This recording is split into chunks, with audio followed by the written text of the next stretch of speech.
एक जलंधर नाम का राक्षस था जिसके नाम से पंजाब में एक शहर बसा है जालंधर। जलंधर वही का राजा था। बहुत आताताई था, मरता नहीं था, बहुत दुराचारी व्यभिचारी था।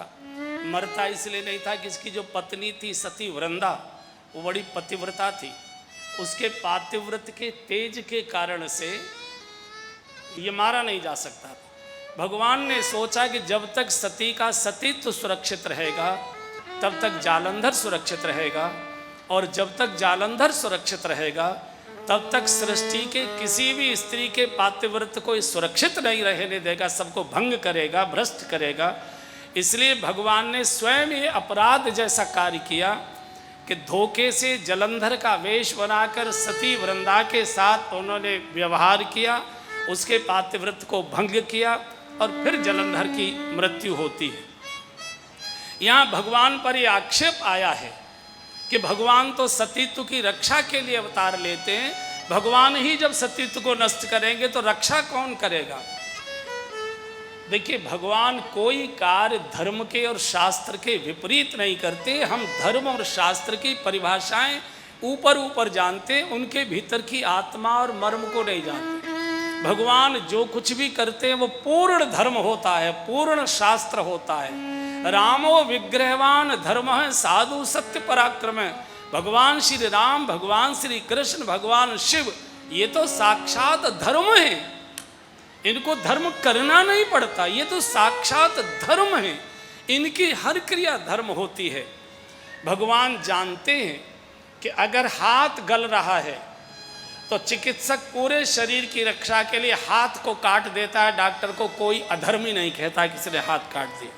शरीर रक्षा के लिए दोनों पैर भी काटे जा सकते हैं, दोनों हाथ भी काटे जा सकते हैं। शरीर स्वस्थ रहना चाहिए।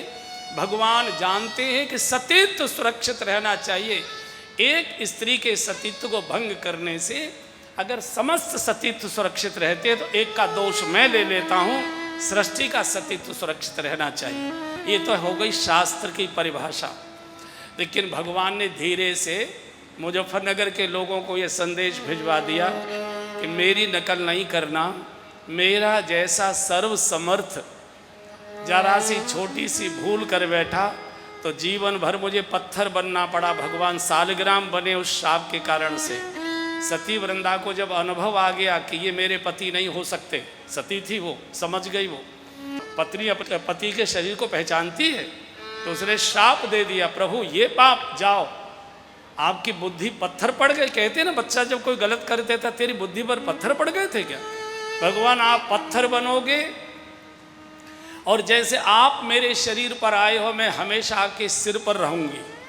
तो सती वृंदा तुलसा बनी है, भगवान सालग्राम बने हैं, और तब से लेकर आज तक सालग्राम जी पर तुलसी जी चढ़ाई जाती है। ये तो हो गई पुराण की कथा। व्यवहार की कथा भगवान कहते हैं कि शास्त्र के पचड़े में तुम लोग मत पड़ो, इतना ही समझ लो मेरे आचरण से कि मेरे जैसा सर्वसमर्थ भगवान भी अगर भूल कर सकता है तो उसे भी पत्थर बनना पड़ता है। तुम सोच लेना क्या बनोगे।